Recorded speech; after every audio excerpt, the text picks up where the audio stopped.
Afternoon, folks. I'm Dave Canterbury with Self-Reliance Outfitters in the Pathfinder School, and I'm down here at the Pathfinder Outdoor Classroom. I just got back from a 3-night camp up in a little bit north of here in Ohio at a Trail Life USA Daniel Boone encampment. It was a 12th annual event once a year.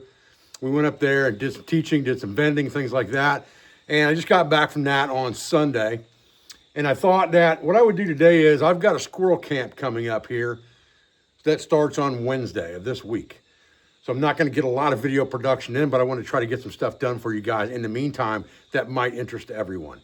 So the squirrel camp is an invite-only squirrel camp hosted by me, but put on by Honorable Outfitters, who's part of the Bannerman Camp on Facebook. You can find Sean at Honorable Outfitters on YouTube, on Instagram, and on Facebook, and you can find the Bannerman Camp group on Facebook as well. Several good guys in that group.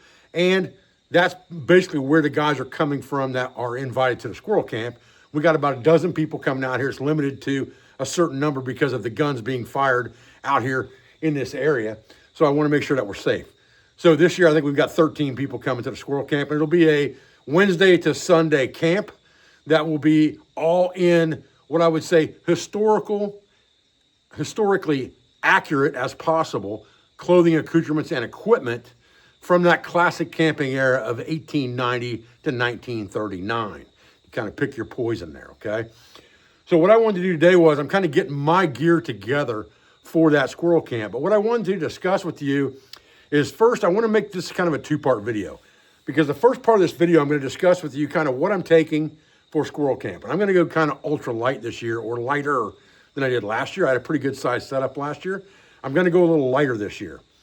And so I wanted to kind of go over that with you today. But what I also want to talk about in the second part of this video is what you're going to find is that all of the things really that I'm taking to this squirrel camp or using at squirrel camp have modern equivalents that have just been developed and designed and redesigned from those past items to something new, lighter, possibly more durable, possibly not more durable, but definitely more functional, conscious of weight, things of that nature. So as we go through this, kind of bear that in your mind, because part 2 of this, we're going to talk about that. Now, first of all, let's talk about the long gun, okay? I'm not going to show that today in this video. However, I'm going to use one of 3 or 4 long guns I have. I have a Stevens single-shot shotgun from the 1930s. I have an Ithaca double barrel from the 1930s. I have a Remington double barrel from the 1920s. And I also have a Winchester model 1889 pump action 12 gauge. That's what I used last year. I may use that this year, I'm not sure. And I'll be firing black powder, actual shells from that period. I have a large collection of about 100 and 150 of them. So if I shoot 2 or 3 or 4 of them every year in camp, it doesn't make any difference, right? I'm always gonna have them. So I wanted to go through this stuff with you today. We'll talk about what I'm taking, why I'm taking it, things like that. And we'll talk about the minimalist approach to this, and we'll get started. So stay with me, guys. So first, let's talk about bedding and shelter, okay? I'm a bedroll kind of guy. I love bedrolls, easy, quick tarp shelters, things like that. Even, you know, when I'm doing reenacting all the way back to the 18th century, that I used to do. However, there are things in this period that are very close to modern era items that you might not know about. And what I'm going to show you right now is one of my favorites, okay? This is an air mattress, okay? This is a Hodgman Pack-Lite air mattress, okay? Same company that makes the waders nowadays. Since 1838, it says on it. Made in the USA. This is a canvas-covered rubber air mattress that you actually have to blow up with like a bicycle-type pump. Now, you can't blow it up with an air pump, but it's designed with a metal bicycle valve on it that you plug your bicycle pump into and blow up.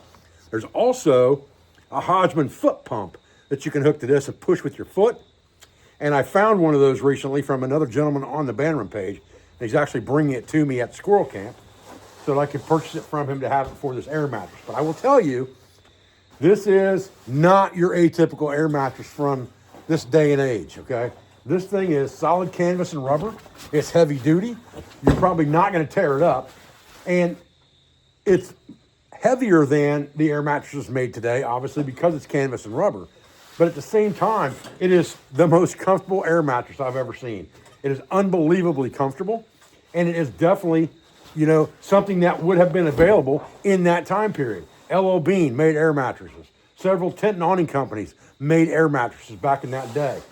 Hodgman probably made air mattresses in that period as well. This one may be a little more modern. It's maybe from the 40s. I'm not sure, but the fact that they would have been making them in the 30s makes it good enough for a camp like this. And I'm sure they did, because there are lots and lots of examples of these in Abercrombie and Fitch's catalog and things like that from 1915 to 1920 that show air mattresses like this that were made of canvas and rubber, tube-style air mattresses available for purchase. So this is one of my favorite pieces of gear, even in a bedroll, because with this, you don't need a lot to be very, very comfortable. And this thing is huge. I've got this thing on a 6-foot table, and it's hanging a little bit over on one side, so it's probably a little over 6 feet long. Now, when you want to let the air out of this bad boy, you just have to unscrew it,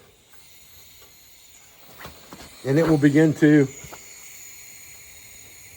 release the air, and just kind of leave it lay while the air escapes, and then you can roll it up into your bedroll flat when all the air is gone. All right, while that mattress is deflating, the rest of this bedroll is pretty simple. You've got an 8x8 oilskin tarp. That is a shelter or a ground cloth or both. I have a wool blanket in here. This one happens to be a Faribault Mill Pathfinder blanket, but wool blankets were available in the period and used heavily. So any wool blanket would do. This is another wool blanket. This happens to be an antique wool blanket, but it's more of a twin or shard. So I use this a lot to either stuff this old flour sack that I use for a pillow, or I use it just as a shroud over my shoulders in camp on cool mornings. That pretty much makes up the bedroll, and then extra clothing would be rolled up inside with the air mattress as well. And that makes up the camp bedding and shelter. All right, so let's talk about cooking, drinking, those type things, hygiene, things that you use water for, and things to cook over the fire. Again, I try to keep it very, very simple. So I have a bag here that's made out of canvas. I need to replace this cord. It's got a paracord in it. It needs to be rope. I'll probably replace that before the camp. Other than that, it's just a canvas sewn bag, which is fine, okay? In that, I have an AGM folding handle carbon steel skillet. And yes, this is exactly where the ideas for my skillets come from, are from things exactly like this, okay? And it just folds up, locks into place. You have a slider that goes forward, exactly like our carbon steel skillet. This one just happens to have pour spouts on both sides, which makes it nice and convenient. It's fairly flat. It's old, so it's a little bit warped, but it's fairly flat on the bottom, and it's in pretty good shape. It's a nice carbon steel cooking skillet, and it is definitely of the period. This one was probably made in the 1920s. I also have this folding braising rack and grill. So you can use this several different ways. You can put this into your skillet as a braising rack if you want to do that. You can fold it up to make it lay flat in there. It fits in there either way, doesn't matter. You can also just set this down between two logs and use it as a cooking grate if you want to as well. I found this thing in an antique mall. It's really, really old, but I thought it was awesome. And it fit my skillet perfectly, which I thought was awesome as well. Now, along with that, what I do is I put this rack in the bottom, just like this. I have a folding canvas bucket here, okay? This is a very old canvas bucket, but it squashes completely down. I just put the rope inside, and I put that right inside the skillet. It nests right inside my skillet like this, and all of that goes into a package just perfectly, just like this, to go in a backpack. Then the only thing I need is a container for carrying water over distance that won't spill like the bucket does, and some kind of a cup or pot, and I'll talk about that in just a minute.